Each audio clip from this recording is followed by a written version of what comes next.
Kedua, kita akan belajar bagaimana Allah memberikan kita arah hidup. Dan kita akan bahas bagaimana Allah juga memberikan terang di dalam Kristus Yesus. Mari kita membaca satu bagian firman Tuhan di dalam Yohanes pasal 8, Bapak Ibu.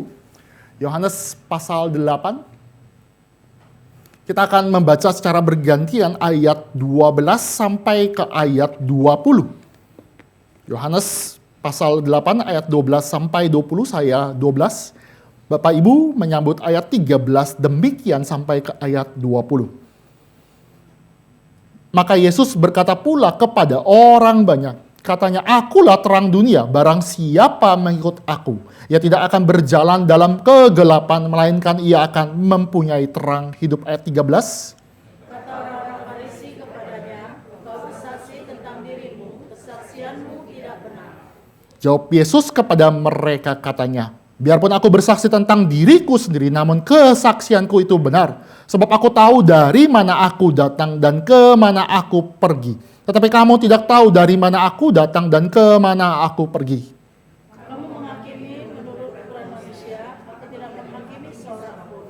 Dan jikalau aku menghakimi, maka penghakimanku itu benar. Sebab aku tidak seorang diri, tetapi aku bersama dengan Dia yang mengutus aku. Dalam kitab Tauratmu ada tertulis bahwa kesaksian dua orang adalah sah. Akulah yang bersaksi tentang diriku sendiri dan juga Bapa yang mengutus aku bersaksi tentang aku.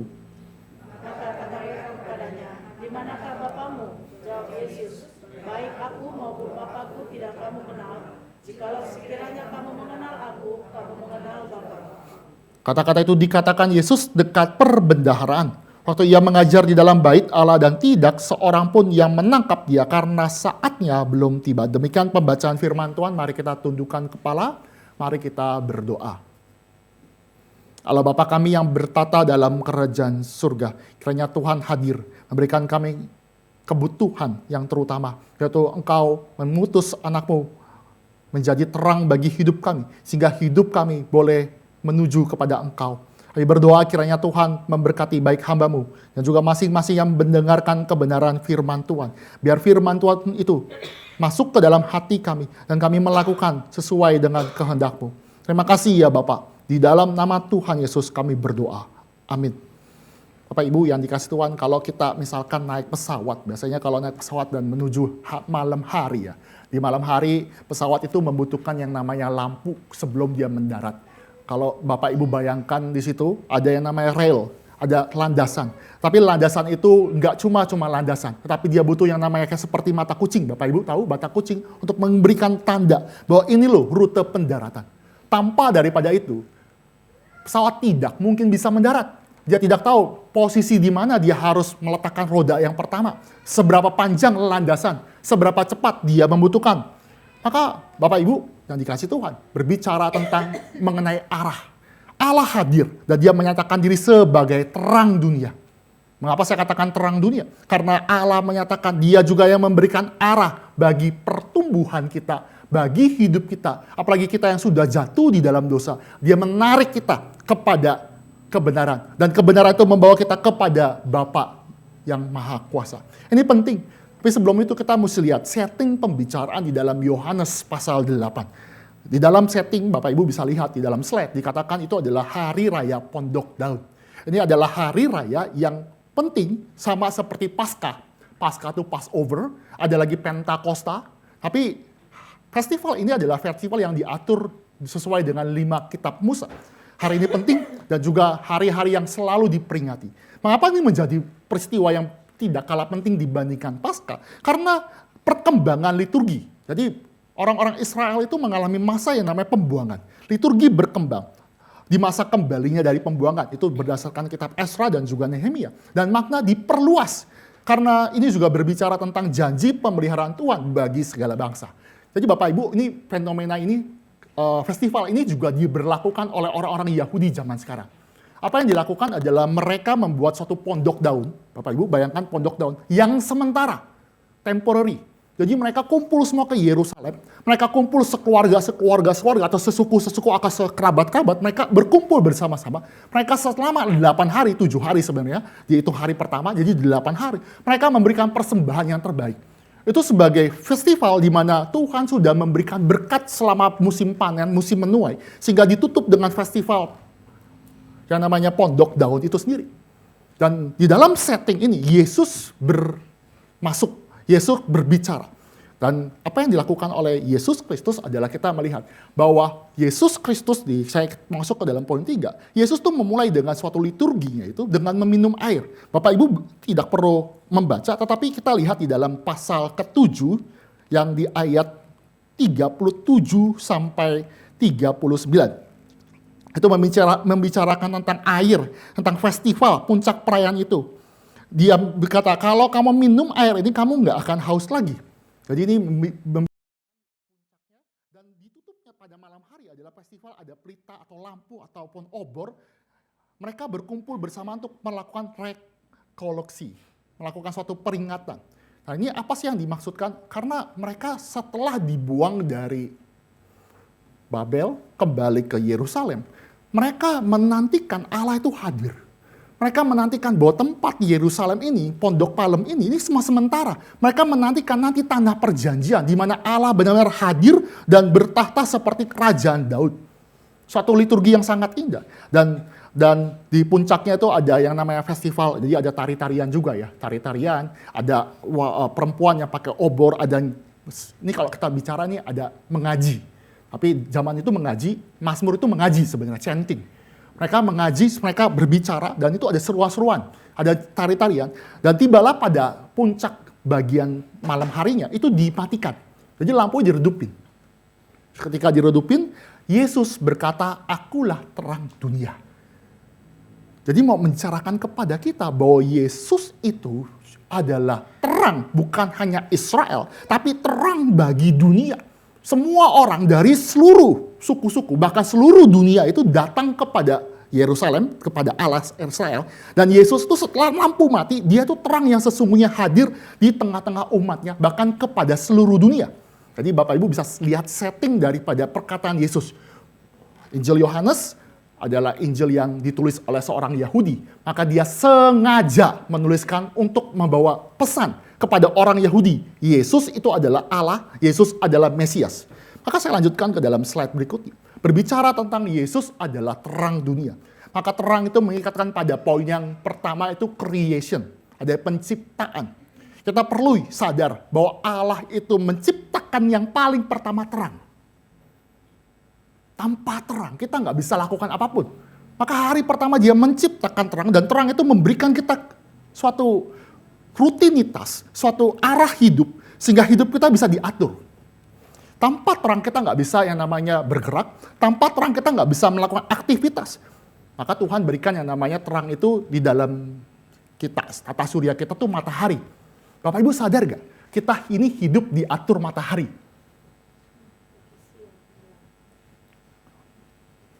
Bangun pas pagi hari.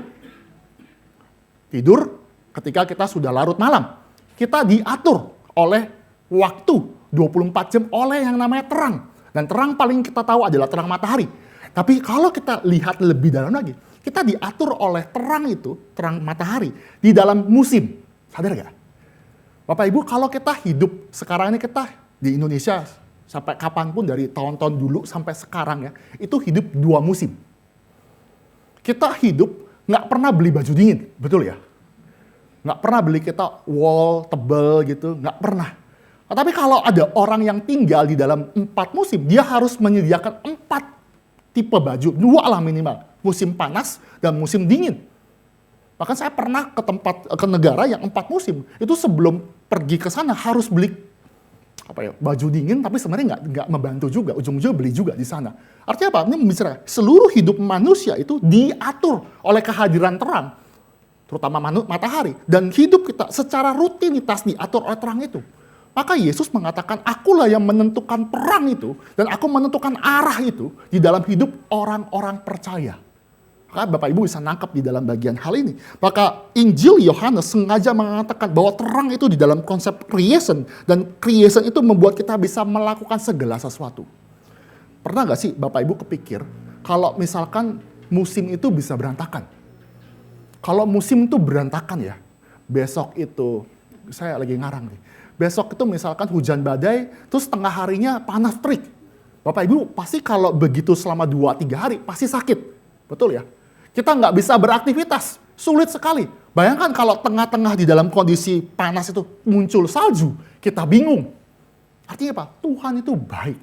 Di dalam kejatuhan manusia, Tuhan memberikan namanya wahyu, memberikan anugerah di dalam anugerah umumnya, supaya sadar bahwa Allah itu berdaulat, menopang, memelihara, sehingga manusia berdosa, kita semua bisa melakukan aktivitas. Hebat ya. Orang mau lakukan dosa pun perlu modal. Modal dari Tuhan. Minimal otak, minimal yang namanya bisa mengatur waktu. Selanjutkan Bapak Ibu, maka fenomena terang itu sangat sering sekali di dalam Injil Yohanes.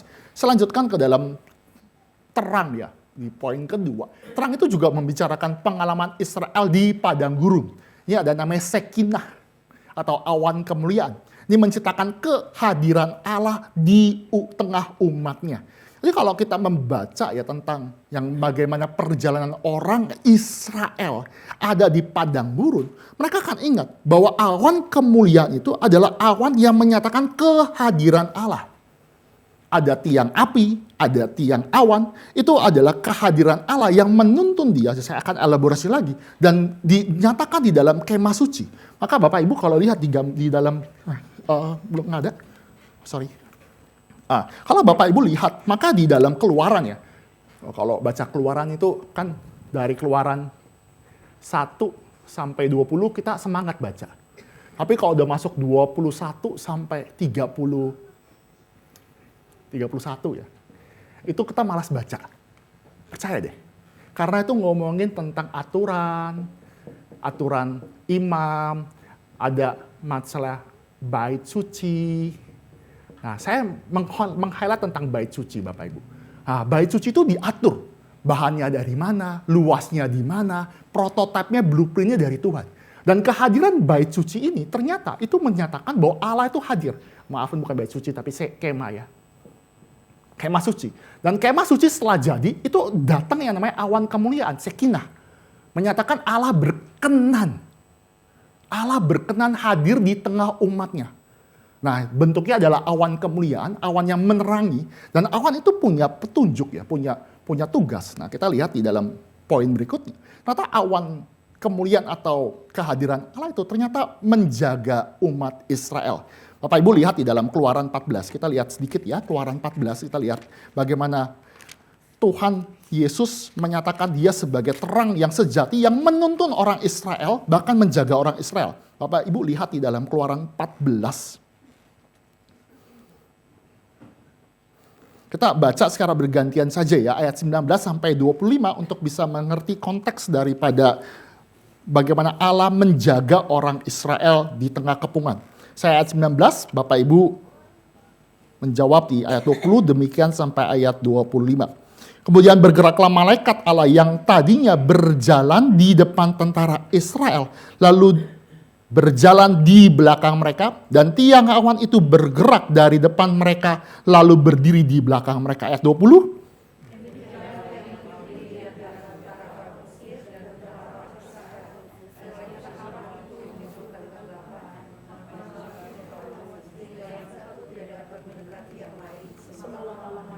Lalu Musa mengulurkan tangannya ke atas laut, dan semalam-malaman itu Tuhan menguatkan air laut dengan perantaran angin timur yang keras, membuat laut itu menjadi tanah kering, maka terbelahlah air itu. Demikianlah orang Israel berjalan di tengah laut di tempat kering, sedang di kiri dan di kanan mereka air itu sebagai tembok bagi manusia. Orang Mesir mengejar dan menyusul mereka, segala kuda, Firaun keretanya, dan orang-orang yang berkuda sampai ke tengah-tengah laut. Pada waktu jaga pagi, Tuhan yang di dalam tiang api dan awan itu memandang kepada tentara orang Mesir, lalu dikacaukannya tentara orang Mesir. Ia membuat roda keretanya berjalan miring dan maju dengan berat. Sehingga orang Israel berkata, marilah kita lari meninggalkan orang Israel. Sebab Tuhanlah yang berperang untuk mereka melawan Mesir. Bapak Ibu, kalau lihat di dalam drama ya, film Moses ya, ini kan film yang sangat keren juga masa kecil ya. Itu kan menceritakan bahwa orang Israel sudah skakmat, maju lautan, Nggak mungkin, laut loh, laut yang sangat dalam. Belakangnya tentara berkuda, tentara punya kereta kuda, pasukan yang jago berperang.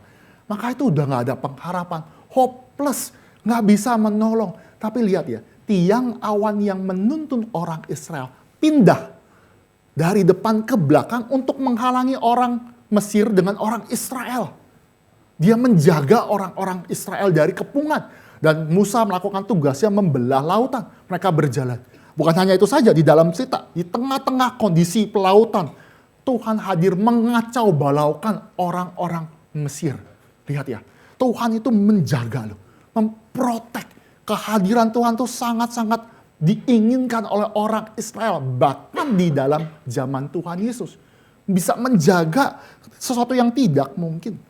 Bapak Ibu, kalau kita lihat ya, orang Israel itu yang nyebrang itu berapa orang sih Bapak Ibu? Kalau baca dengan saksama, kita tahu kira-kira tuh berapa orang sih yang keluar dari tanah Mesir. Dikatakan itu ada 600.000 laki-laki. Sekarang pakai logika, kalau 600 laki-laki, perempuannya sekitar 600.000. Berarti 1,2. Belum anak-anaknya. Maka kemungkinan besar ada 2 juta orang Israel berjalan di tengah laut. Dan Tuhan jaga loh. Tuhan jaga. Artinya Tuhan setia, dia jaga. Ketika semua orang sudah nyebrang, baru Tuhan tutup. Lihat ya, penyertaan Tuhan. Ini suatu hal rekoleksi. Di mana Allah menyatakan, aku loh terang dunia. Dan aku yang melakukan peristiwa itu. Terang tiang awan dan tiang api. Lalu kita lihat lagi ya. Shekinah juga membicarakan penuntunan Allah Israel di tengah-tengah padang gurun. Kita lihat di dalam Keluaran 13 ya. Sedikit mundur ya, Keluaran 13. Kita baca bergantian saja 21 dan 22. Saya 21, Bapak Ibu 22.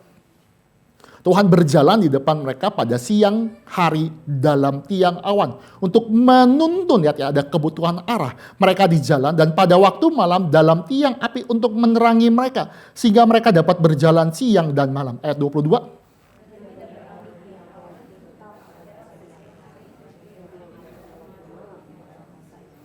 Bapak Ibu, ini lihat kesetiaan Tuhan ya. Nggak pernah absen 40 tahun. Memimpin umat Israel, nggak pernah telat. Bapak Ibu, saya sama istri saya tuh kalau jemur baju ya, nggak ada matahari kita ngomel. Ini kok matahari baju susah, buat besok anak sekolah gimana? Ini akhirnya pakai metode hair dryer atau disetrika langsung. Tapi kan nggak ideal. Tapi Allah itu menjaga di dalam keteraturan sehingga manusia bisa melakukan aktivitas, bisa melakukan suatu tindakan di dalam kerutinitas. Indah ya, sesuatu yang Tuhan jaga orang Israel dan bahkan jaga kita sehingga kita tahu mana yang sejati, yaitu dalam Kristus, dan kita belajar bagaimana Allah itu menuntun hidup kita. Dan indahnya di dalam, ini kan kita bicara ya, ini kan kemah, nanti kemah suci ya, kemah suci ada Shekinah. Nah Shekinah itu yang awan itu nanti akan bergerak Bapak Ibu. Kalau awan ini diam, mereka semua diam. Diam, habis diam, kalau misalkan dia tunggu 1 hari, 2 hari, 3 hari, dia diam terus. Nah ini kemah, ini ada ini bayangkan, biar oh gini aja lah, nggak apa-apa. Ini mereka dibagi-bagi. Ini ada suku-sukunya, ada suku ini, suku ini, suku ini, suku sini. Mereka dibagi-bagi. Kemah pasti di tengah-tengah. Dan permasalahannya Tuhan itu nggak kasih tahu kapan dia stop, kapan dia berangkat, kapan dia berjalan, kapan dia standby atau nggak ada. Jadi kalau awan ini gerak, misalkan gerak ke sini, maka barisan ini harus siap-siap bergerak. Misalnya gerak. Dan formasi diatur. Ini ada Yehuda, Isakar, Zebulon, terus ada orang-orang di sini, ada orang-orang yang bawa peti, bawa perkakas-perkakas. Jadi diatur. Jadi pasukan, ada yang namanya penyanyi-penyanyi, perkakas, diatur dari ini utara, terus ada penyanyi-penyanyi, ada selatan. Intinya ketika berjalan pun kemah sucinya di tengah juga. Indahnya itu ya, indah di dalam perjalanan itu ya. Tuhan juga kasih jarak. Tuhan tuh nggak jalannya itu buru-buru. Tuhan juga jalannya nggak cepat-cepat. Artinya, kalau misalkan awan ini gerak cepat ya kita ikutin. Tapi kalau geraknya lambat ya kita ikutin. Artinya nggak bisa ada orang yang jalan kecepatan. Suku misalkan suku Yehuda kecepatan, nggak bisa. Atau sebaliknya, apalagi di kemah pertemuan itu ada di tengah, kemah suci di tengah. Maka yang di belakang itu nggak bisa sembarangan dekat. Bahkan di dalam Yosua tuh diberitahukan bahwa jaraknya itu ditentukan. Kalau nggak salah ingat itu sekitar 200 hasta. Jadi jaraknya nggak boleh dekat. Kalau kedekatan dia bisa mati. Lihat ya. Jadi Allah itu memberikan suatu detail yang sangat indah dan Allah tuh berkenan memimpin umat Israel berjalan bersama-sama. Sekarang bayangkan Bapak Ibu ada di dalam umat Israel di padang gurun dan ikut sama-sama rombongan. Pergi misalkan, cuma berhenti 3 jam, 4 jam. Terus awannya gerak lagi. Mungkin Bapak Ibu nggak apa-apa. Coba kalau dilakukan selama 2 kali, 3 kali, 4 kali seminggu. Mati gak? Mati. Kenapa mati? Bawa barang, baru pasang tenda. Baru ini. Awannya gerak, ayo kita tiup sangkakala, jalan semua. Mati loh, bongkar pasang. Tapi orang Israel dibentuk Tuhan di dalam liturgi. Di dalam suatu bagaimana setia. Nggak tahu arah tujuan. Nggak tahu Tuhan mau kemana. Putar-putar saja. Tapi indahnya ya, di padang gurun. Saya sering katakan di padang gurun. Walaupun tidak mungkin ada kehidupan. Selama ada Allah, ada kehidupan. Maka Bapak Ibu ya, Bapak Ibu ada pergumulan. Bapak Ibu pasti ada padang gurun yang ada di dalam hidup Bapak Ibu Saudara sekalian. Saya tidak tahu. Tapi selama Allah hadir di dalam hidup Bapak Ibu Saudara, itu hidup. Itu membentuk Bapak Ibu Saudara sekalian. Membentuk hidup kita supaya kita taat. Tuhan, saya capek nih hidup. Tuhan mau bawa saya ini kemana sih? Mau bawa saya ini kemana? Saya udah capek ganti kerjaan. Semua pasangan atau apapun, anak juga semuanya kita gonta-ganti. Tapi kalau ada Allah, ada firman Tuhan yang menuntun, itu kehidupan. Itu kehidupan. Tuhan menuntun hidup kita. Sama seperti orang Israel. Dan indahnya Allah menyatakan Allah itu berkenan tinggal di dalam Yesus Kristus. Dan kita tahu penggenapannya ketika Roh Kudus hadir dalam diri kita. Roh Kudus itu hadir dalam diri kita dan dia diam. Diam loh. Bedanya perjanjian lama dan perjanjian baru itu beda. Perjanjian lama, Allah itu nggak selamanya tinggal diam. Kalau manusia terus melakukan dosa, Allah nggak bisa. Semata-mata bukan Allah itu jahat, tapi kalau Allah terus tinggal bersama-sama umat berdosa, umatnya mati. Maka untuk kebaikan Allah itu pergi. Dan itu terjadi dalam perjanjian lama. Bapak Ibu bisa lihat di dalam Yehezkiel itu Nabi Tuhan nama Yehezkiel ya. Itu ada jurnal ya bikin Yehezkiel itu seperti orang yang mengalami mental illness. Karena dia melakukan suatu tindakan karena mungkin mendapatkan nubuatan yang terlalu berat. Dia tuh sampai kayak orang gila. Dia bisa lakukan teatrikal, melakukan suatu tindakan yang benar-benar, ini kok ada nabi seperti ini. Kan nabi kan biasanya cuma bicara doang ya. Yehezkiel tuh bukan bicara, tetapi dia melakukan dramatisasi. Sehingga nubuatan Tuhan tuh benar-benar terjadi. Dan salah satu nubuatan itu, dia melihat tabut perjanjian atau Sekinah itu, awan kemuliaan Tuhan, pelan-pelan meninggalkan bait suci. Baju dramatisir ya, pelan-pelan. Dia ada di pelataran. Jadi Bapak Ibu bisa lihat pelataran, masih pelataran. Terus nanti pasal-pasal berikutnya dia bergerak lagi. Sampai ke dalam yang namanya luar bait suci. Berarti udah keluar bait suci. Terus berjalan lagi keluar, meninggalkan Yerusalem. Maka Yehezkiel tuh ngeri.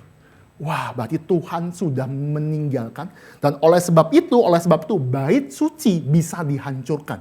Lihat ya. Bait suci nggak mungkin dihancurkan kalau Allah ada di situ. Tapi Allah pergi. Dan Nebukadnezar menghancurkan bait suci. Rata semua. Maka muncul zaman namanya Daniel, Esra, Nehemia. Tapi saya mau mengatakan sejak peristiwa Allah pergi ya. Tabut perjanjian itu digambarkan, Sekinah itu dimakan keluar. Sejak saat itu Allah tidak pernah kembali. Sejak zaman Esra dan Nehemia, Esra itu bangun bait suci. Dia bangun bait suci bersama-sama. Mereka udah balik dari pembuangan. Mereka sudah punya tembok. Mereka sudah punya semuanya secara fisik. Tetapi awan kemuliaannya nggak pernah balik. Wah, itu mengerikan. Maka Bapak Ibu bisa ngerti setting dari Yesus berkata, akulah terang dunia. Itu orang Israel menantikan Sekinah itu datang dong. Kami sudah siap loh. Datang Tuhan mana? Tapi nggak pernah datang awan kemuliaan. Baru Yesus berkata, aku lu terang. Aku yang sebenarnya kamu cari. Aku yang menentukan arah, aku yang menuntun kamu. Dan sekarang hadir. Permasalahannya ketika Yesus hadir, orang Israel, orang Yehuda membunuh Yesus itu. Nah ini lihat ya, ini fenomena bagaimana Allah memberikan yang namanya rekoleksi, perjalanan napak tilas di dalam bangsa Israel di padang gurun. Maka pertemuan pertama Vicaris Grace sudah pasti membahas juga tentang Yesus sebagai roti. Ya betul ya, roti. Dia berbicara kebutuhan tentang yang namanya kecukupan, roti hidup mana. Ini kan bicara tentang Yesus mengacu kepada peristiwa di padang gurun, kecukupan, roti hidup. Terus sebenarnya ada juga tentang air. Kita nggak baca, memang nggak ada masuk dalam subtema. Itu yang tadi saya bicarakan, Yesus bilang kalau kamu haus, minum air. Minum air. Nah itu bicara di padang gurun itu pernah ada satu kasus orang Israel marah gara-gara airnya asam. Air asam. Nah itu Yesuslah air itu yang batu karang yang mengikuti orang Israel. Sekarang yang kedua itu adalah bicara tentang yang namanya terang. Berbicara sakinah. Jadi semuanya itu membicarakan napak tilas Allah memberkati orang Israel pada periode keluaran. Nah ini kita juga mesti lihat ya. Oh ya saya tadi nggak mention ya. Ketika berbicara tentang arah ya. Ini kan tadi saya ngomong arah itu mesti kita nggak boleh cepat-cepat, kita nggak boleh lambat-lambat. Saya dapat suatu hal yang menarik ya. Kadang-kadang kan orang reform itu mau cepat-cepat ya. Betul ya? Semua cepat. Tapi pikir-pikir kalau yang terlalu cepat ya, itu bukan, kalau nggak sesuai firman Tuhan, nggak sesuai dengan cara Tuhan, itu bukan benar. Cepat bukan berarti benar. Itu kanker Bapak Ibu. Tahu ya? Yang growing terlalu cepat itu kanker. Maka ada waktunya kita menunggu waktu Tuhan. Capek gak capek. Tapi inilah cara Tuhan membentuk kita. Lalu saya lanjutkan lagi ya. Ini satu slide terakhir ya. Satu poin terakhir dalam slide ini. Yesus juga mengklaim dirinya adalah Allah yang sejati yang menyelamatkan. Nah ini kita lihat, saya sudah lihat di slide itu. Di Mazmur 21 ayat 1. Ini berbicara Tuhan adalah terangku dan keselamatanku. Kepada siapakah aku harus takut? Tuhan adalah benteng hidupku. Terhadap siapakah aku harus gemetar? Ini membicarakan Yesus self-claim bahwa dia itu Tuhan, Allah Yahweh. Dia adalah terang. Dia juga memberikan keselamatan. Ini penting sekali. Tapi permasalahan orang Israel, terutama orang Farisi, orang ahli Taurat, itu menolak. Dikatakan, kamu ini kalau self-claim gitu, itu nggak bisa. Kalau saya bilang saya terang dunia, Bapak Ibu percaya nggak? Nggak lah ya. Muka saya gelap. Nggak bisa. Tapi Tuhan kok berani mengklaim. Maka terjadi adu. Kita balik lagi ke dalam Yohanes 8. Kita nggak terlalu banyak detail. Saya mau menjelaskan argumentasi ini argumentasi yang sebenarnya cacat. Yesus berkata, aku ini terang dunia. Tapi orang ahli Taurat berkata, kamu nggak bisa self-claim. Kamu nggak bisa self-claim. Kamu butuh 2 kesaksian sesuai dengan Taurat Musa. Kamu perlu 2 kesaksian. Kalau kamu misalkan ada orang yang bersaksi tentang kamu benar, terus ada orang lain, kamu bisa valid.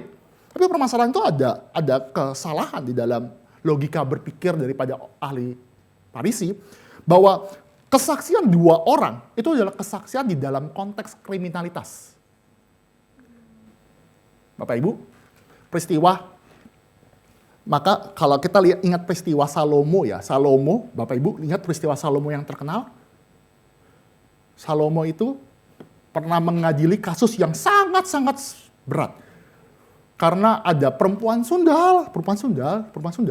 berdosa, itu sampai naik level ke Mahkamah Agung, bahkan sampai ke hakim tertinggi itu zaman itu adalah Raja Salomo. Kenapa susah diputuskan? Karena zaman itu nggak ada CCTV, kaman itu terjadi gelap hari, malam hari.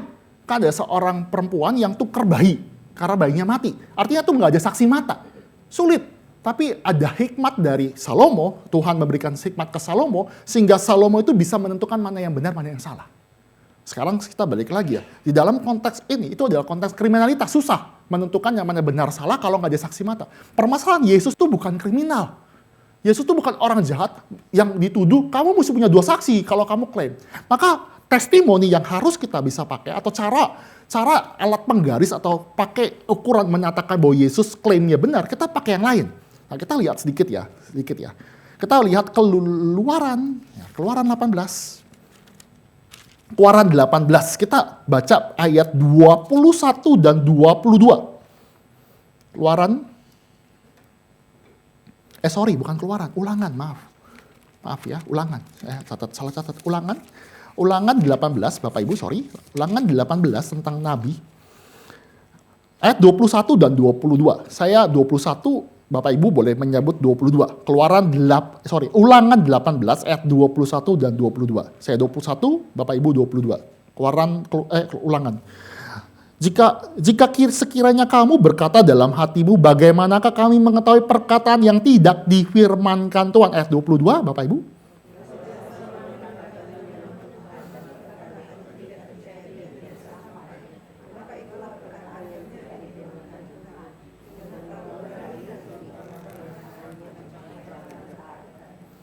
Bapak Ibu jelas ya, pakai kriteria Musa. Kalau ada nabi yang klaim dan bernubuat demi nama Tuhan, dan kalau klaim itu benar, kita bisa buktikan dengan cara apa? Dengan cara tindakan atau nubuat atau tanda yang dilakukan itu berhasil terjadi. Saya berkata saya terang dunia, tapi kalau saya self claim tapi nggak ada bukti mujizat, saya nggak bisa valid. Maka apa yang dilakukan Tuhan Yesus itu membuktikan Yesus adalah terang dunia. Buktinya gimana? Buktinya kita masuk ke dalam next berikutnya. Kita bicara tentang ego eimi. Kita lompat lagi, balik lagi ke dalam Yohanes. Nah, di Yohanes itu katakan aku adalah, ini ego eimi. Ini great I am ya, great I am itu aku adalah aku. Dan di dalam Injil Yohanes itu punya pola begini Bapak Ibu. Injil Yohanes ya, Yohanes itu punya pola ini sebenarnya gini. Polanya ini adalah dia nggak tulis mujizat itu mujizat, tapi dia tulis tanda.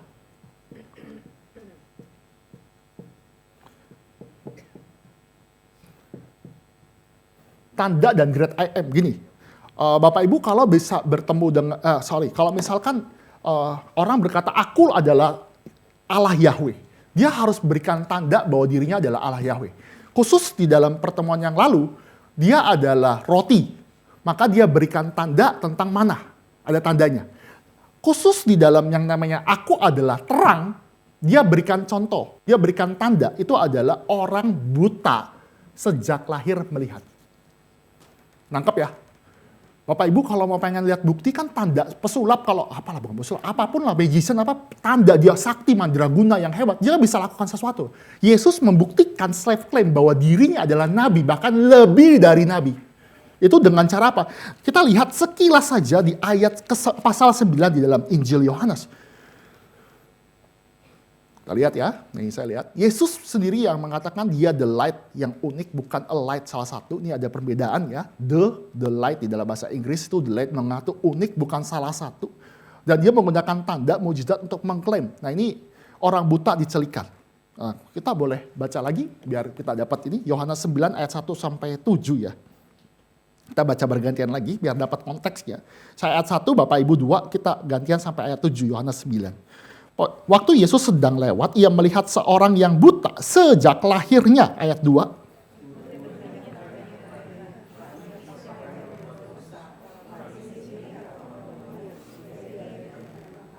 Jawab Yesus, bukan dia atau bukan juga yang orang tuanya. Tetapi karena pekerjaan Allah harus dinyatakan di dalam dia.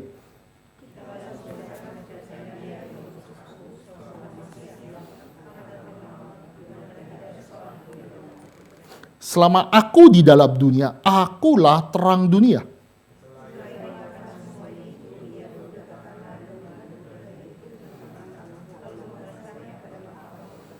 Dan berkatalah kepadanya, pergilah basuhlah dirimu dalam kolam Siloam. Siloam artinya yang diutus. Maka pergilah orang itu membasuh dirinya lalu kembali dengan matanya sudah melek. Bapak Ibu lihat ya, ini orang buta sejak lahir. Hidupnya nggak pernah lihat matahari. Nggak mungkin ada yang namanya genetik, ada DNA yang namanya mata. Nggak mungkin. Tapi ketika Yesus hadir, dia mencelikan.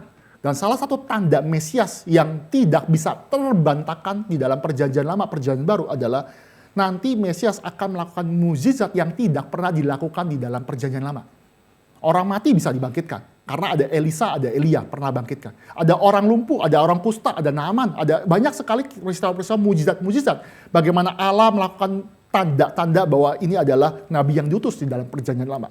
Tapi khusus di dalam yang namanya Mesias, Tuhan sengaja simpan satu tanda peristiwa besar, yaitu kebutaan yang bisa disembuhkan. Dan bukan hanya buta saja, tetapi buta sejak lahir.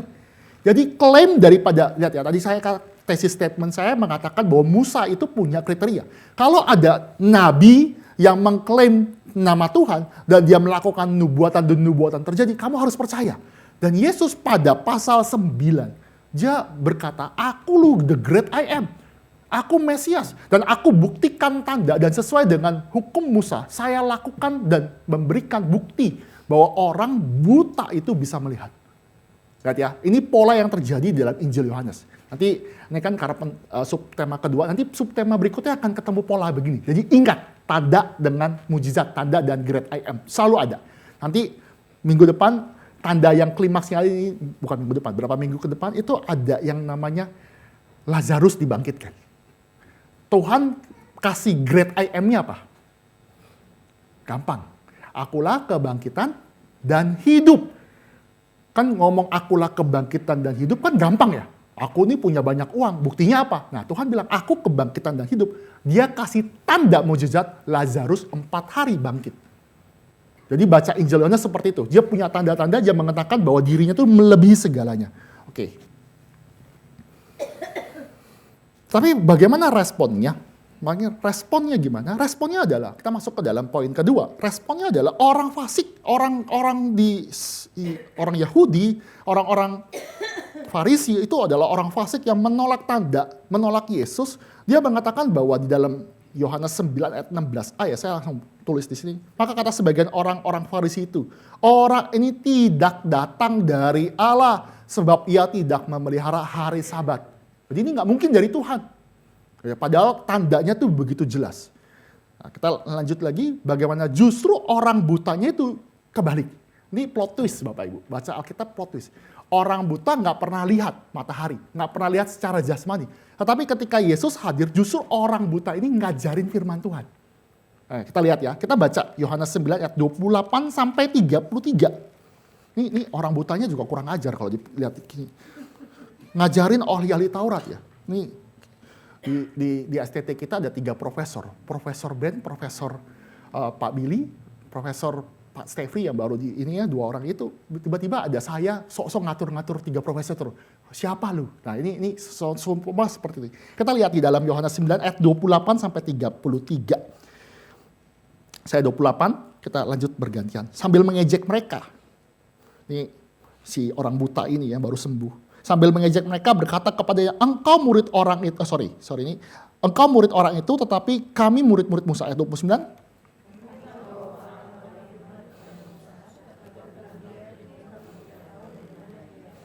Jawab orang itu kepada mereka, ini orang butanya baru ngomong, tadi saya salah. Jawab orang itu kepada mereka, kepada orang-orang Farisi, aneh juga bahwa kamu tidak tahu dari mana ia datang, sedangkan ia telah memelekkan mataku.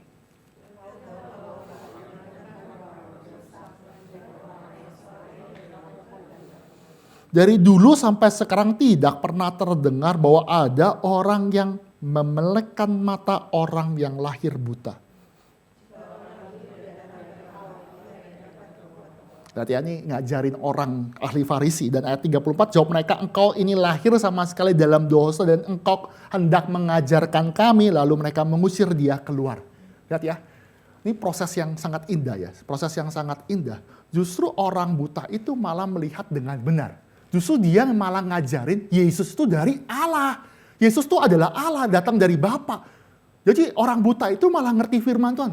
Logik aneh ya, Bapak Ibu merasa aneh gak? Justru orang yang tidak berpendidikan, ada kutip, yang tidak mungkin dapat akses pendidikan. Ya, mohon maaf, disable gitu ya, disability sih. Itu malah punya kemampuan teologi, punya kemampuan knowledge yang jauh melampaui orang-orang bahkan pendeta, bahkan zaman itu. Lihat. Dan lebih indahnya lagi adalah, justru orang butanya itu ketika ketemu Yesus Kristus itu dia malah bertobat. Malah dia sungguh-sungguh melihat. Nah, kita lihat lagi ya nih, penghakiman setelah orang-orang itu nggak percaya, saya bacakan saja biar kita agak cepat. Yohanes 9 ayat 37 sampai 39. 9 ya. Saya lanjutan Yohanes 9 ayat 37 sampai 39. Kata Yesus kepadanya, engkau bukan saja melihat dia, tetapi dia sedang berkata-kata dengan engkau. Dialah itu. Katanya, aku percaya Tuhan, lalu ia sujud menyembahnya. Kata Yesus, aku datang ke dalam dunia untuk menghakimi. Lihat kontrasnya, supaya barang siapa yang tidak melihat dapat melihat. Dan supaya barang siapa yang dapat melihat menjadi buta. Ya kan? Nyindir kan? Kamu lihat secara fisik. Kamu orang-orang Farisi ngelihat secara fisik, tetapi kamu nggak lihat terang sejati. Bapak Ibu, mau sampai kapanpun ada lampu lumennya keras, lumennya tinggi sekali, terus kalau mata kita tertutup nggak akan bisa kelihatan. Butuh Tuhan yang bukakan. Orang buta itu adalah contoh fisik yang dibutakan secara, yang dicelikan secara fisik dan juga dicelikan juga secara rohani. Itu terjadi. Ini maka kita mesti lihat di dalam selanjutnya apa aplikasinya, apa implikasinya kalau Yesus terbukti adalah terang dunia. Maka Yesus itu adalah terang dunia yang menentukan arah kita. Clear ya dalam hal ini? Dari perjanjian lama sampai klaimnya dia, sampai akhirnya implikasinya kalau Yesus itu klaim dirinya adalah the great I am, dia adalah terang dunia itu, maka kita, pembacaan kita zaman sekarang, kita harus ikut dengan arah dia. Nah, maka jangan pakai terang asing. Jangan pakai terang yang asing. Nah, dunia barat itu punya fenomena yaitu enlightenment. Enlightenment itu adalah masa di mana orang-orang Western itu meninggalkan iman.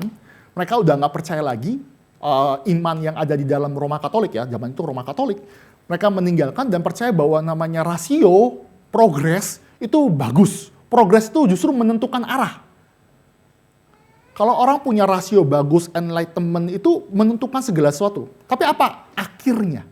Akhirnya adalah perang dunia pertama, perang dunia kedua. Lihat ya, mereka terima terang, bukan terang Yesus. Mereka menolak terang sejati. Mereka hidupnya tambahkan terang lain. Maka apa efeknya adalah perang. Ujung-ujungnya perang. Contoh-contoh ya Bapak Ibu ya. Kalau kita salah terima terang ya, kita tentukan arahnya bisa berbeda. Kita akan punya arah tuh yang berbeda. Contoh ya, kalau Bapak Ibu menerima terang itu adalah terang, memberitakan terang itu konsumerisme, hedonisme, materialisme, yang isme-isme yang itu. Kalau itu jadi terang hidup kita, terang di dalam hidup kita akan ditentukan oleh terang itu. Kalau kita percaya namanya hedonisme, materi, sama segala sesuatunya itu terjadi, maka hidup kita akan digerakkan oleh hedonisme. Ya, ditentukan juga yang namanya materialisme, konsumerisme. Jadi ada orang yang senang sekali belanja. Kalau saya senang belanja, saya hidup makin tinggi, makin senang, makin hedonisme. Makanya banyak sekali namanya beli iPhone, itu karena diri sendiri, materialisme, yang penting kepuasan saya. Saya bukan anti ya, tidak ke arah sana, tapi mengatakan bahwa beli terus sampai akhirnya arah hidup tabungan ya Bapak Ibu ya. Kalau konsumerisme tabungan, gajinya semuanya butuh kepentingan diri sendiri, hedonisme. Maka orang yang namanya hedonisme, materialisme sama yang namanya konsumerisme itu berat kalau disuruh pikul salib. Yesus kan suruh ikut aku pikul salib, bawa salibmu, ikutlah aku setiap hari. Maka itu berat sekali. Maka sekali lagi ya, salah terima terang bukan Yesus ya, Yesus yang lain ataupun apa, itu mengubah arah hidup pertumbuhan kita. Maka Yesus mengatakan, akulah terang itu, dan terang itu harus memimpin kita kepada terang yang sejati, kepada Bapa. Nah, ini masuk ke dalam aplikasinya ya.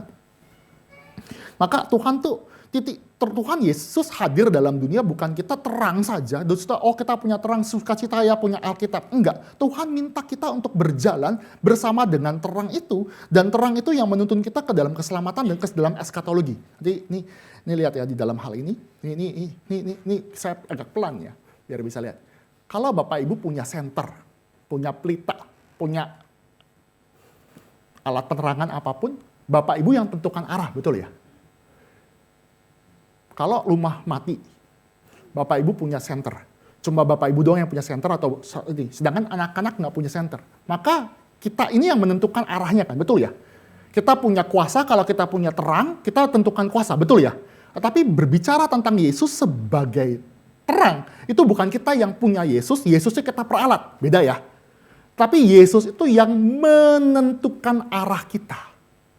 Maka orang-orang Yahudi percaya di dalam peristiwa Keluaran, peristiwa-peristiwa di dalam konteks pembacaan pertama ya, mereka sadar Yesus adalah terang, Yesus tuh nggak bisa dimanipulatif, Yesus nggak bisa dipakai untuk ambisi kita, tapi Yesus tuh yang menuntun dan dialah yang membawa kita seluruh hidupnya kepada Dia. Ini ya, karena ini pembacaan modern tuh usaha membawa Yesus tuh dikontrol oleh kita. Oke ya. Jadi Tuhan itu hadir dan membawa kita tuh menuju tujuan yang Tuhan tetapkan di dalam creation, di dalam Exodus. Tujuannya adalah supaya orang-orang Israel itu, orang-orang di zaman perjanjian lama itu menuju kepada Allah yang sejati berjalan. Kayak awan kemuliaan yang ada di dalam Exodus, di dalam Keluaran, itu menuntun mereka sampai ke dalam tanah perjanjian. Ini yang terjadi. Sama, kita perlu terang Yesus Kristus yang menuntun kita sampai ke dalam langit dan bumi yang baru. Ini sama, tanpa kehadiran Allah, kita nggak bisa bergerak. Nah ini saya tadi, mungkin slide-nya bisa dilihat, ini dalam bilangan 6 ayat 24-27. Ini semua harusnya kelihatan sedikit, maaf ya. Ini ada ayat-ayatnya, saya langsung buka saja ya. Ini 3 ayat ini.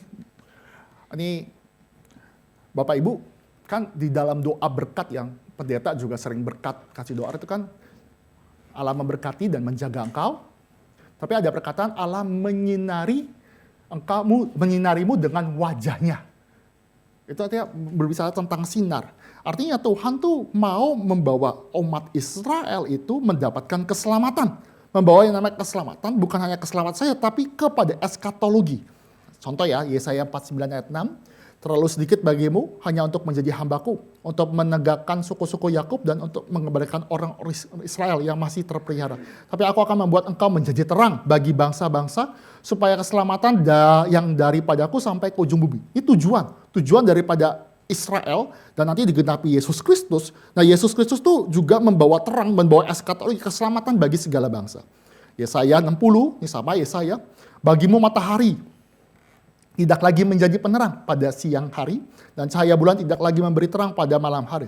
Tapi Tuhan akan menjadi penerang abadi, dan Allahmu akan menjadi keagunganmu. Bagimu akan ada matahari yang tidak pernah terbenam dan bulan yang tidak surut, sebab Tuhan akan menjadi penerang abadimu dan hari-hari perkabunganmu akan berakhir. Eskatologi, akhir zaman. Keselamatan, tidak ada lagi yang namanya perkabungan. Bahkan di Wahyu 21, di akhir zaman juga, Wahyu 21. Ayat 3 dan 4, dikatakan lalu aku mendengar suara yang nyari. Ini Yohanes mendengar suara yang nyari. Lihatlah kemah Allah, lihat ya, sama ya, temanya sama. Kemah Allah ada di tengah-tengah manusia dan ia diam bersama-sama dengan mereka. Mereka akan menjadi umatnya dan ia akan menjadi Allah mereka. Dan ia akan menghapus segala air mata dari mata mereka dan maut tidak ada lagi, final, tidak ada lagi perkabungan, ratap tangis, duka cita, segala sesuatu yang lama itu telah berlalu. Jadi sekarang Yesus Kristus tuh hadir dalam hidup kita. Roh Kudus tuh hadir dan dia menuntun kita ke dalam yang namanya langit dan bumi yang baru. Maka kita diminta bertumbuh, kita bergerak, kita mengalami yang namanya perubahan menuju yang namanya seperti apa yang Tuhan firmankan. Jadi ini percaya Yesus itu tidak pernah titik akhir. Sekali lagi, percaya Yesus tidak pernah stop. Saya percaya Yesus sudah selamat, puji Tuhan, haleluya. Enggak. Tetapi masuk ke dalam gereja, Tuhan minta kita diperlengkapi untuk melakukan perbuatan baik seperti yang dituliskan dalam Timotius, di dalam Efesus juga sama. Tujuannya apa? Supaya ada titik ini, kita tobat, percaya Yesus, terang itu hadir, dan dia minta kita bertumbuh, punya arah pertumbuhan yang benar. Kalau salah pilih terang, sekali lagi, salah pilih terang, salah pilih Yesus, salah pilih apapun kita, arah pertumbuhan kita hancur, kita berantakan. Kalau hidup kita cari uang terus, maka kita lihat segala sesuatu hanya uang, materi. Kita akan abaikan segala sesuatu. Kalau arah hidup kita adalah berbicara tentang ketenaran, kehebatan, maka kita akan berambisi untuk mendapatkan ketenaran, segala sesuatu, sehingga kita membuang yang namanya Allah yang sejati. Soteriologi, kita bisa secara singkat ya, terang dan juga gelap. Terang, kenapa terang itu selalu dibilang keselamatan. Gelap itu, kita mesti lihat kalau gelap itu bukan berarti orangnya gelap, tetapi gelap itu sebagai metafora dari kebodohan, kebebalan manusia, kejahatan, maut, belenggu manusia. Kita di dalam kegelapan kita nggak bisa lakukan apapun loh. Kita terbelenggu. Itu juga berbicara tentang penghukuman. Maka Tuhan Yesus berkata ada hamba yang jahat. Hamba jahat itu dilemparkan ke dalam gelap yang paling gelap. Jadi gelap itu bicara juga penghukuman. Maka kalau lihat ya bagaimana kontras antara terang dan gelap itu, Bapak Ibu bisa lihat di dalam gelap, contohnya Kain. Kain itu bebal. Udah diperingatkan Tuhan, jangan kamu bunuh, jangan dosa itu berkuasa. Tapi dia tetap bunuh. Kain itu akhirnya mengalami apa? Hukuman karena kebebalan.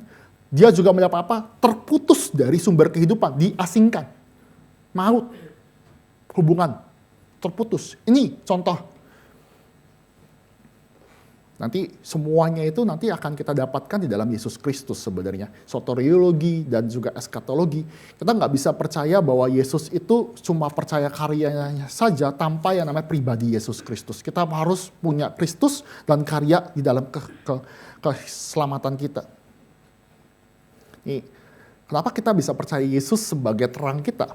Ternyata yang indah dari semuanya itu adalah Yesus Kristus bukan cuma menyuruh saja, tapi terang itu juga mengalami proses. Terang itu juga mengalahkan kegelapan. Kenapa?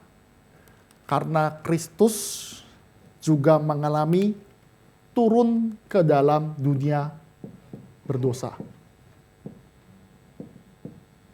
Nah ini kita mesti lihat ya. Israel itu, sedikit tipologi sedikit ya. Israel itu kan Tuhan suruh dia lewat padang gurun. Dia harus pergi ke padang gurun. Padahal dari Mesir menuju tanah perjanjian itu kurang lebih cuma 3 bulan nyampe.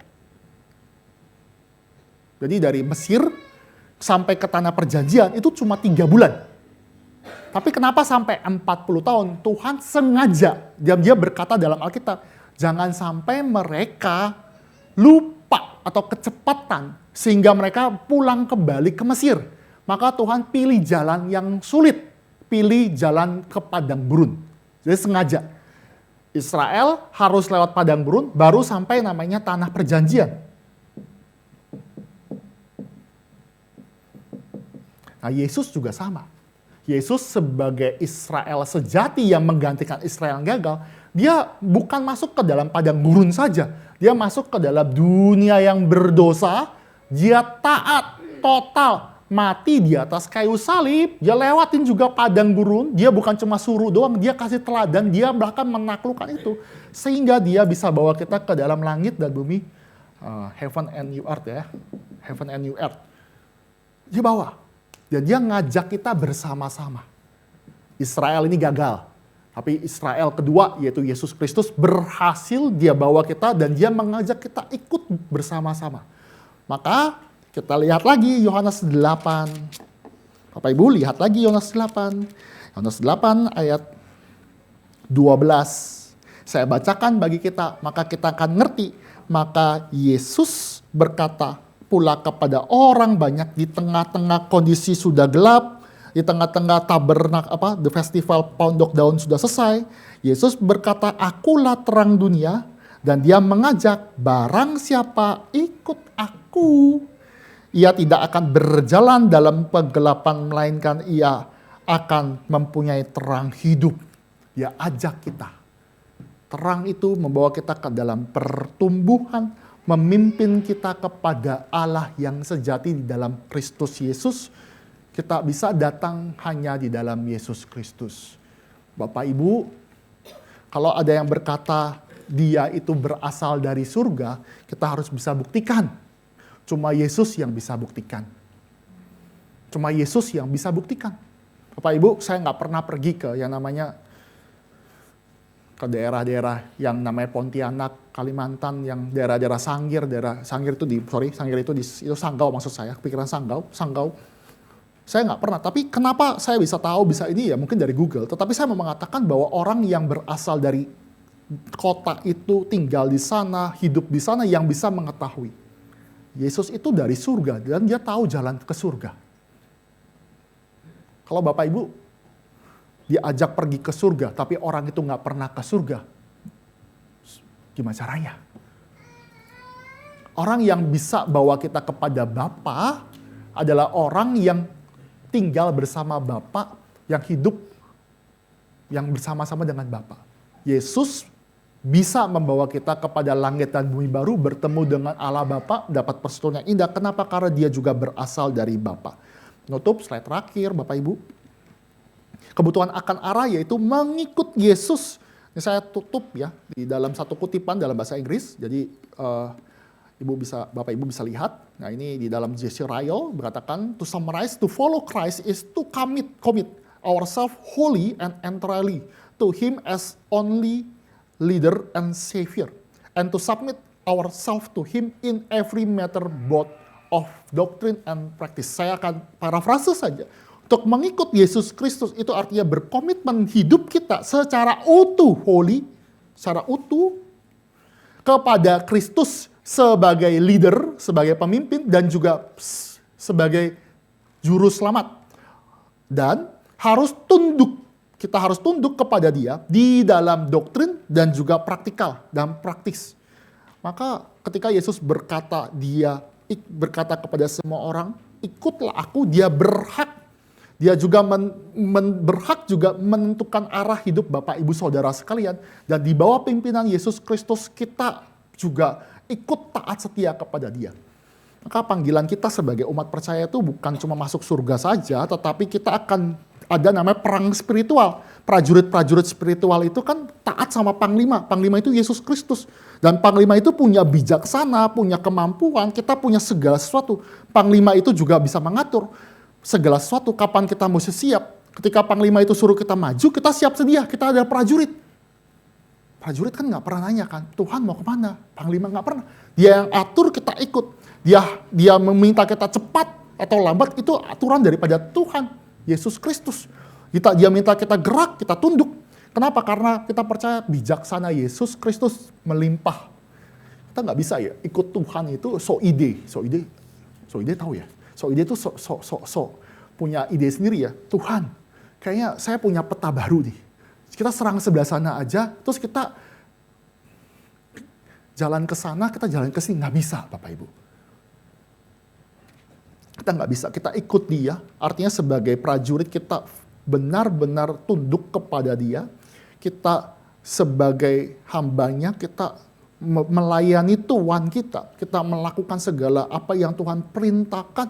Dan kita tidak bisa melakukan dengan cara kita sendiri. Nggak bisa kita buka peta kita, bijaksana kita. Nggak bisa, kita nggak bisa.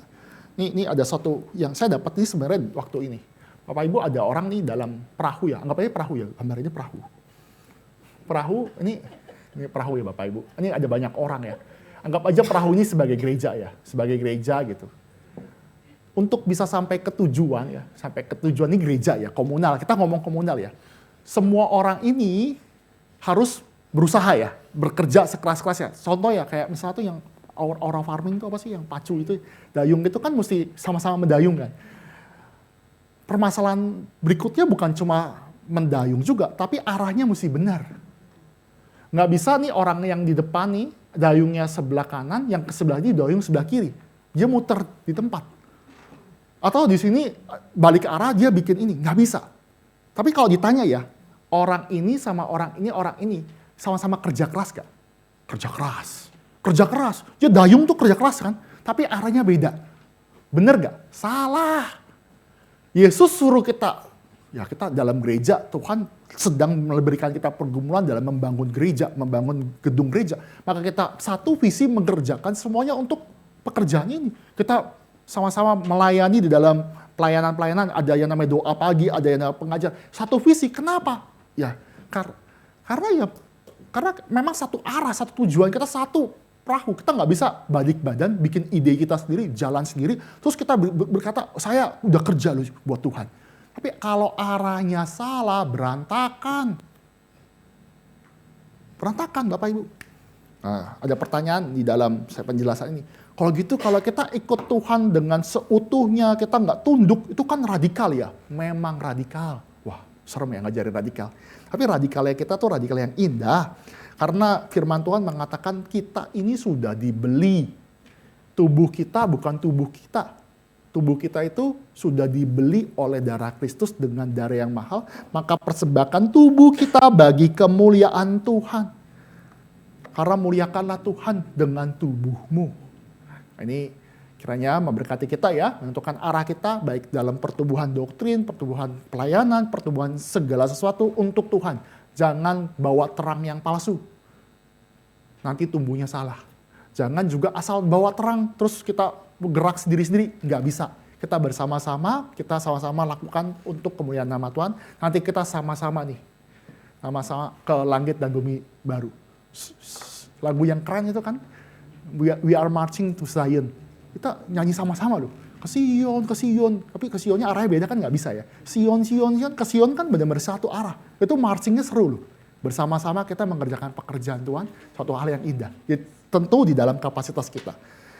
Saya stop sampai di sini. Ini kebutuhan kita sebagai esensial, kita bertumbuh, kita dipimpin oleh terang dunia itu, yaitu Yesus Kristus. Sebelum saya tutup, di dalam doa adakah yang mau ditanyakan?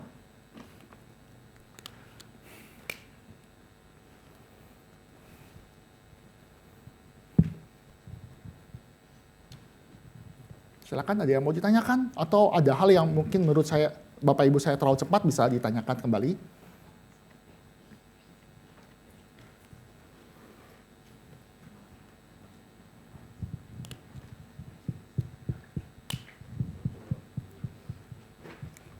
Oke, Jesslyn, silakan. Tadi Pak Peter menjelaskan tentang terang, terus penciptaan, terus padang gurun. Itu lagi bahas tentang apa ya Pak? Soalnya kecepatan. Oke, itu gini, Yesus tuh berkata, akulah terang dunia. Nah, permasalahan dari orang Israel itu mereka kehilangan terang dunia. Kenapa? Karena awan kemuliaan itu sudah hilang. Awan kemuliaan itu sudah meninggalkan orang Israel. Maka dia bikin ritual, bikin ibadah, tapi nggak ada Tuhan. Nah, Tuhan tuh hadir, akulah terang. Dan terang itu dikatakan yang menuntun kamu di dalam Keluaran, juga yang menuntun kamu nanti menuju ke dalam langit dan bumi yang baru. Seperti itu, Jesslyn. Terus untuk yang penciptaan itu maksudnya? Oke, di dalam penciptaan ini. Nah, ini nggak bisa lepas di dalam namanya Yohanes. Baca Injil Yohanes punya tema khusus. Tema khusus itu selalu mengkontraskan dualitas antara terang dan gelap, terang dan gelap. Bapak Ibu, baca Alkitab khususnya Yohanes dan juga 1, 2, 3 Yohanes. Yohanes apa 3 ya? John 1, yang surat Yohanes 1, 2, 3, ya betul. Itu selalu ada duality. Terang, gelap, terang, gelap, terang, gelap. Duality. Itu selalu bacaannya terang, gelap, terang, gelap. Kita nggak bisa setengah gelap, setengah terang, nggak. Jadi kontras di dalam yang namanya Yohanes, dia mau mengatakan bahwa kamu tuh harusnya sesuai dengan creation. Kamu harusnya sesuai dengan desain awal kamu, yaitu kamu hidup dalam terang, kamu ada dalam penciptaan desain. Tetapi kamu pilih dosa, maka kamu dalam gelap. Dan Yesus itu adalah terang yang balikin kamu ke desain awal, yaitu desain dalam penciptaan. Oke? Gitu. Sangat menjawab Pak. Oke, silakan Ibu Nibe.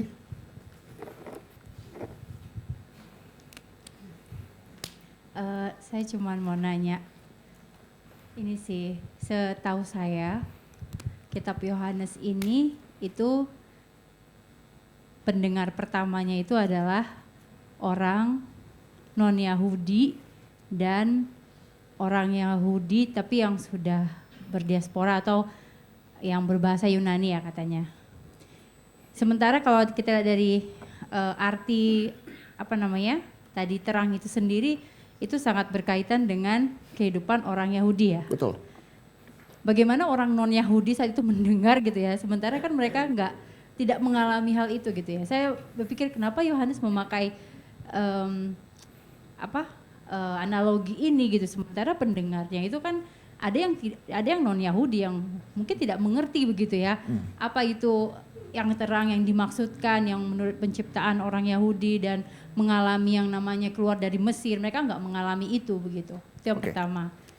Yang Saya jawab dulu apa gimana? jawab dulu aja. Oke, jadi gini, pertanyaan bagus ya. Pertanyaan bagus nih, sangat mengkritisi juga gini.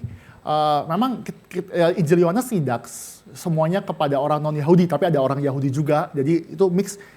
Kenapa Yohanes itu langsung to the point? Kenapa? Karena Injil Yohanes dituliskan paling terakhir dalam kategori Injil. Jadi kalau di dalam penulisan dating itu penanggalan, itu Injil Markus itu paling pertama.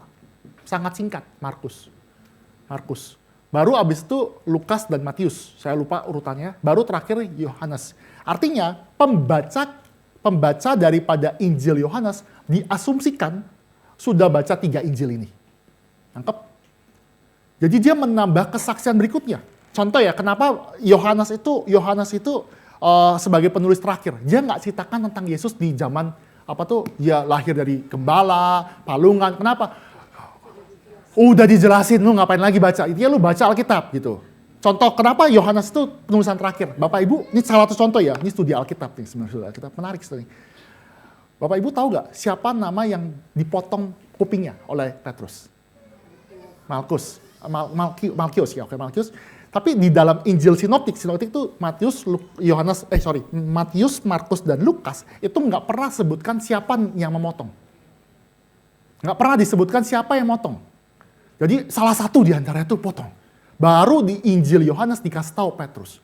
Bayangkan kalau si Markus kan kenal si Petrus ya, karena muridnya Markus tuh muridnya Petrus. Bayangkan kalau Markus tuh membuka fakta yang potong itu guruku. Besoknya gurunya mati. Karena Petrus masih hidup. Kenapa Injil Yohanes tuliskan nama yang motong itu? Karena Petrus sudah mati. Dia buka semua. Bahwa ini fakta terjadi. Jadi 4 Injil terutama sinoptik dan Injil sinoptik saling melengkapi, tapi Injil Yohanes tujuannya bukan untuk melengkapi 3 ini, tapi bukan melengkapi, itu memperdalam. Injil Yohanes penulisnya mengasumsikan 3 orang-orang udah baca 3 Injil sebelumnya. Oke, tangkap ya? Jadi kisah-kisah lain mengenai yang namanya perumpamaan orang hilang atau apa, mereka sudah baca sendiri di Lukas. Semua udah komplit, mereka udah baca. Karena Yohanes sengaja yang terakhir dia tuliskan semua ini benar. Maka Bapak Ibu nih lihat nih.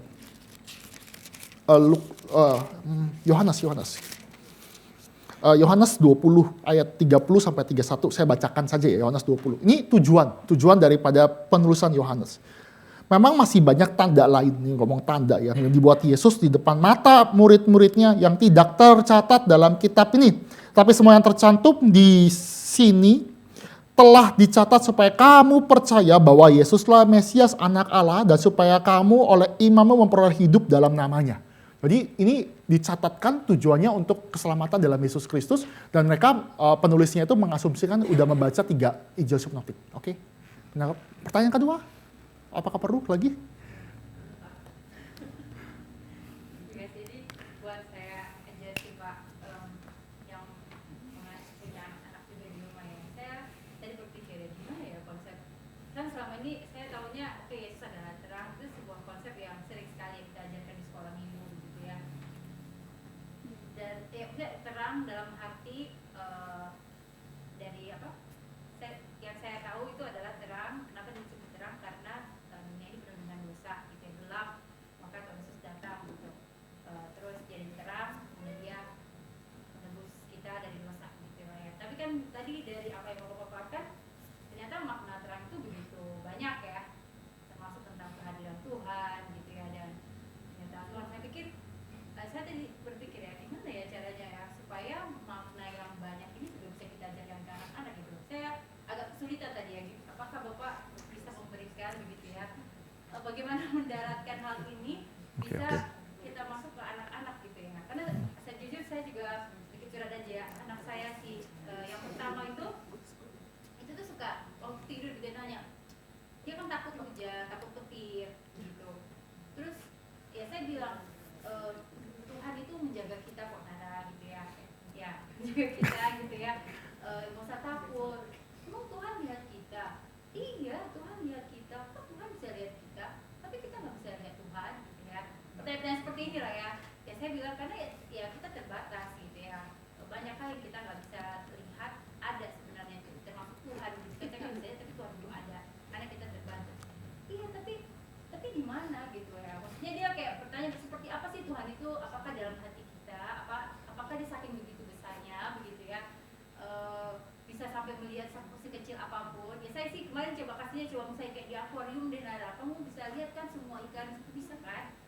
Iya gitu ya. Tapi dia masih bertanya tuh, emang bisa begitu ya? Maksudnya karena mungkin dia lihat dunia ini begitu besar, emang bisa Tuhan itu sebesar apa begitu?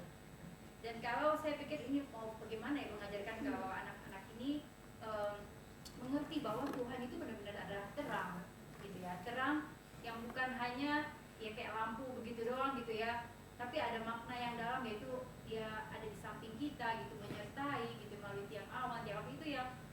Tadi saya ingin sih mungkin bertanya soal itu gimana ya cara mendaratkannya begitu ke atau mengajarkan tentang Yesus adalah terang itu ke anak-anak. Oke, mengajarkan ya memang pergumulan kita sama ya kayaknya.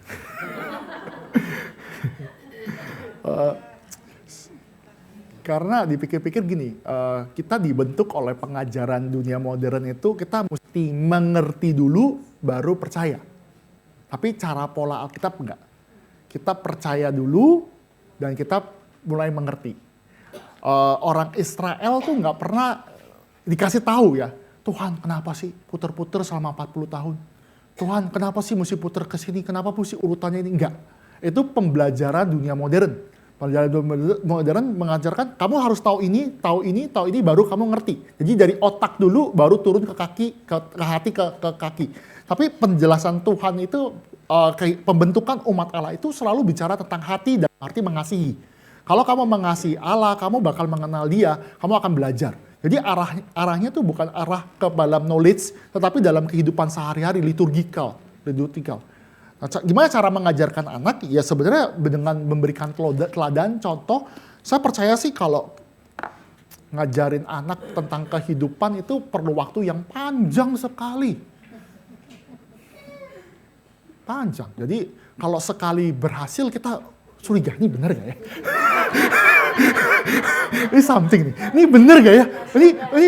Ini. Saya rasa kan mereka ngerti kalau ada ujian ya, gimana ya? Ujian kan pasti ada ujian, karena kelas 1 udah ada ujian. Itu ngerti nggak ngerti ketika ada ujian. Maka kita ajarkan ajaran, baru mereka mengerti ketika ujian terjadi. Ya kalau udah ujian kan, anak udah ujian itu kita nggak kerjain ujian dia kan ya. Maka saya kasih kesempatan teman-teman remaja di sini ya, bergumul. Pilih lagu, bergumul. Iya, kenapa lagunya begini? Ya bergumul aja. Kenapa mesti ini? Kenapa mesti biar dia Kenapa sih mesti ikut remaja? Kenapa sih mesti pergi Sabtu? Kenapa sih mesti biar bergumul? Biar bergumul apa? Biar dia bisa menemukan. Kenapa sih harus pelayanan? Biar bergumul. Memang kita kan nggak, kalau saya ke Thea ya, saya bisa ajarin semua komplit. PR-nya saya kerjakan. Tapi saya mengambil anugerah pergumulan anak saya.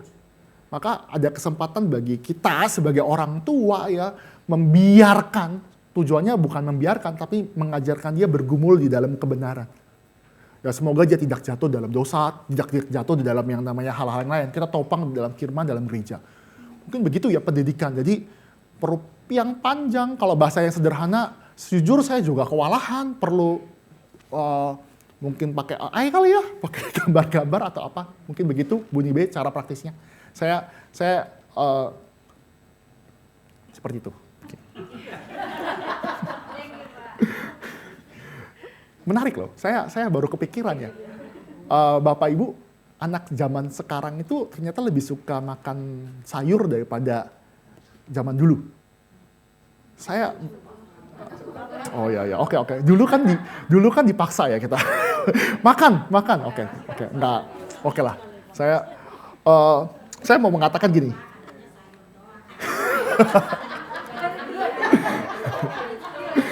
Gini, saya mau bicara gini. Dulu saya suka makan sayur karena kebawa ke dalam ajaran. Bapak Ibu tahu yang namanya film kartun Popeyes? Tahu ya? Jadi kenapa saya makan bayam? Karena saya makan bayam jadi kuat seperti Popeyes, padahal itu mustahil. Tapi kenapa saya makan? Karena berusaha lebih kuat dari koko saya. Padahal nggak masuk akal. Jadi bayam itu berebutan, nggak guna padahal. Cuma bikin bayam. Jadi mama saya tuh masak bayam banyak banget, cuma buat berebutan. Pokoknya berebutan gitu. Nah kan pendidikan di dalam luar bawah sadar ya. Alam bawah sadar itu yang membentuk. Jadi saya nonton film kartun, hubungannya juga nggak jelas, nggak ada ilmiahnya, tapi saya lakukan. Sekarang anak saya tuh suka makan brokoli, makan sayur ternyata. Sekarang ini banyak kayak kokomelon, tahu ya kokomelon atau apa, semuanya teman-teman yang kokomelon itu ya, semua tuh suruh makan sayur. Jadi anak saya tuh kalau beli pecel lele, makannya timun. Sebel gak? Ada ayam, ada lele enggak lah, dia nggak makan lele, dia makan ayam, dia makan paling pertama tuh timun sama sayurannya. Saya bilang kenapa bisa begini? Kok dulu dipaksa? Ternyata alam bawah sadar itu membuat dia membentuk ya. Terus bacaan kan ABC ya, ABC. Kalau baca A itu apa biasanya? Apple, B apa? Banana, brokoli, jadi semuanya masuk semua. Jadi semuanya itu ngomong sayur-sayuran.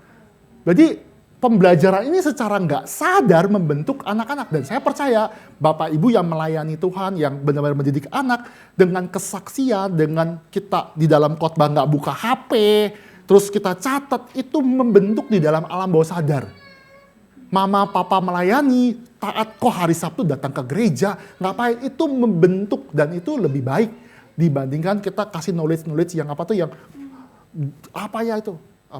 kamu hukum pertama ini catat apa enggak. Maksudnya itu dari alam bawah sadar. Ya semoga itu menjawab ya fenomena yang terjadi. Oke. Ini jadi mendidik anak ya. Nanti ada seminar keluarga, Pak Ivan Krisono semoga bisa datang. Oke, nggak ada lagi pertanyaan? Pak Alfred? Silakan Pak. Oh sudah, oke. Berarti oke lah ya, ini sebagai, mungkin penutup ya, sebagai hamba Tuhan, maka sebagai hamba Tuhan ya, jika kita semua atau siapapun di sini menuju kepada kegelapan, kepada dosa, mengikuti value dunia, maka Bapak Ibu bersyukur jika ada hamba Tuhan yang menyadarkan, mengingatkan kalau arah kita salah dan menuju kepada kemautan.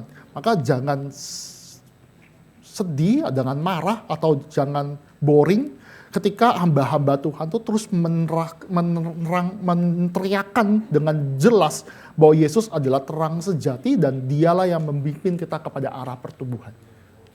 Teriak. Seperti orang yang sakit jantung, dia harus dioperasi, dokter yang bijak pasti akan suruh segera operasi. Sama kalau Bapak Ibu dalam dosa, solusinya cuma satu, bertobat dan kembali kepada terang itu. Itu solusi, gampang. Kiranya firman Tuhan memberkati, kita tundukkan kepala, kita berdoa. Allah Bapa kami yang bertata dalam kerajaan surga, sekali lagi kami mengucap syukur karena kami diberikan kebutuhan, bukan keinginan. Kami mengucap syukur karena kebutuhan yang paling utama, yaitu Kristus datang sebagai terang dunia, sehingga kami boleh hidup sesuai dengan arah Engkau. Kami sadar kami hidup dengan seenak-enaknya, tapi ketika Kristus sudah masuk dalam hidup kami dan Roh Kudus diam di dalam hati kami masing-masing, biarlah kami tunduk, biarlah kami yang mengikut Tuhan boleh mengikut dengan sepenuh hati, dengan sungguh-sungguh, baik di dalam pikiran, di dalam doktrin, ataupun di dalam tindakan kami. Tuhan berkatilah gereja ini, supaya gereja ini juga mengerjakan satu visi, mengerjakan apa yang menjadi panggilan. Berkati pendeta Tama sebagai gembala sidang, sehingga visi yang Tuhan titipkan kepada gembala sidang boleh disalurkan kepada para pengurus, jemaat, aktivis, sehingga kami bahu-membahu untuk mengerjakan panggilan kami sebagai gereja, sebagai komunal.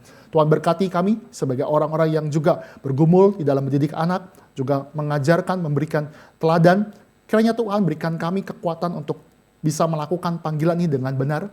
Biarlah Kristus itu yang menerangi hidup kami juga memimpin anak-anak kami, orang-orang yang kami kasih, sahabat kami, orang tua, ataupun pasangan kami. Biar terang itu menerangi seluruh hidup kami, dan terang itu pun juga menyinari orang tersebut. Tuhan pimpin dan berkati, hamba-Mu sudah berhenti berbicara, kiranya terang yang tinggal di dalam hati kami terus ada dan menerangi dan memberikan pertumbuhan yang sesuai dengan panggilan kami. Di dalam nama Tuhan Yesus kami berdoa. Amin.